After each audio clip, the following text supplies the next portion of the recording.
Well, let's transition to some more news now, and a group of professionals have embarked on popularizing Makueni's major hiking and trekking routes, hoping to attract both local and international tourists to the region.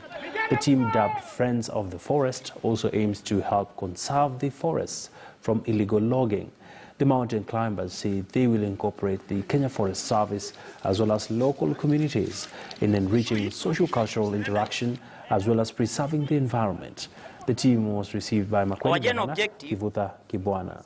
Utilize natural hilly terrain of the forest through non-extractive activities to realize a healthy community and physical environment.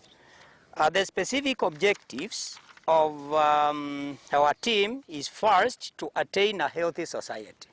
Number two, it is to enrich social and cultural interactions.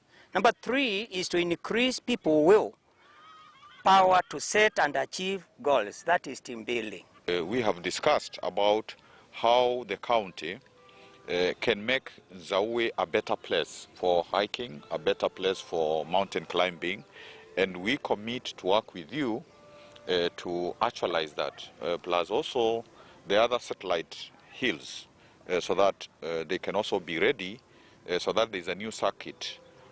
Working with our tourism department, there is a new circuit where people they go to Abadias, they go to Ngong, they go to all those other places, and it is known that Makueni is available with the necessary infrastructure.